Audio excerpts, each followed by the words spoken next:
جو ماں بیٹے کی آنکھ کا ایک آنسو نہیں دیکھ سکتی، سوچئے وہ کتنا جلدی بیٹے کو معاف کر دے گی۔ ماں کو منانے کے لیے چل کے آنا پڑتا ہے، معافی مانگنی پڑتی ہے، پاؤں پکڑنے پڑتے ہیں، آنکھوں سے آنسو بہانے پڑتے ہیں۔ مگر ایک ذات اور بھی ہے، اگر ایک بندہ ساری زندگی گناہ کرتا رہے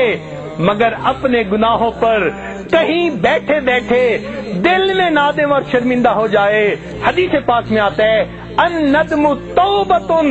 دل میں نادم اور پریشان ہو گیا، دل میں پشیمان ہو گیا، زبان سے فکرہ نہیں بولا، زبان سے معافی نہیں مانگی، چل کے مسجد کی طرف نہیں آیا، وہ پروردگار کتنا کریم ہے، فقط دل کی ندامت پر اس بندے کے گناہوں کو معاف فرما دیتا ہے۔ تو معلوم ہوا کہ جتنا اس دنیا میں اللہ تعالیٰ کو منانا آسان ہے، کسی کو منانا اتنا آسان ہے، اس لیے کہ جو محبت اللہ تعالیٰ کو بندے کے ساتھ ہے وہ محبت کسی کو بندے کے ساتھ ہے۔ اس دنیا میں ہر کوئی نیکوں سے پیار کرتا ہے، ہر کوئی اچھوں سے پیار کرتا ہے، بروں سے پیار کرنے والی ایک ماں ہے۔ اولاد بگڑ جائے وہ کہے گی یہ نصیب بچوں کے، میں تو ماں ہوں، میں کیا کروں۔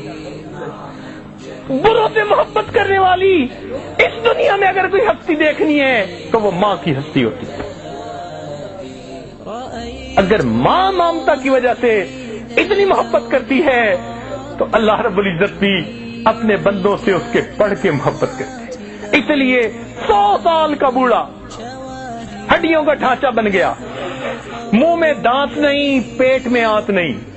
اولاد تھی نہیں، بیوی فوت ہو گئی، ماں باپ کا اکیلا تھا، کوئی قریبی رشتہ دار نہیں، کوئی اس کو گھر رکھنے کے لیے تیار نہیں، لوگ محفل میں بٹھاتے نہیں کہ تو کھانستا ہے، بلغم نکالتا ہے۔ اب اس کی حالت یہ ہے کہ وہ لاٹھی پکڑ کے چلتا ہے، جب اس کو روٹی پکا کے دینے کو کوئی تیار نہیں، لوگوں کی بے وفائی سے اس کا دل تنگ ہوا،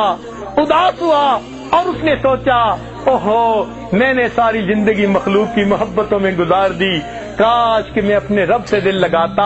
اس 100 سال کی عمر میں لاٹھی پکڑ کے اپنی جھکی کمر کے ساتھ ہانپتا ہوا، کانپتا ہوا اگر وہ اپنے رب کے در کی طرف چلتا ہے تو اللہ رب العزت اس بندے کو تانا نہیں دیتے،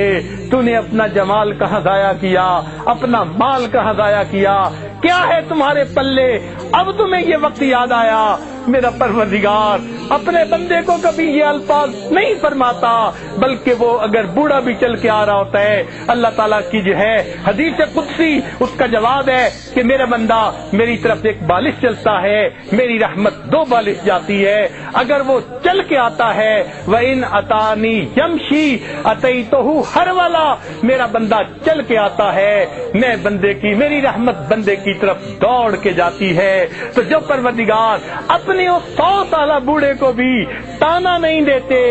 بلکہ اور ذرا بات سن لیجئے کہ اگر یہ 100 سال کا بندہ شرابی تھا، زانی تھا، اس نے آ کے توبہ کر لی، اللہ تعالیٰ گناہ معاف فرما دیتے ہیں۔ اور پھر ایک اور بات، شریعت کا مسئلہ سن لیجئے، اگر کسی نے سچی توبہ کر لی، شریعت کہتی ہے اب اس کو پچھلی زندگی کے گناہ پر کوئی آر نہیں دلا سکتا،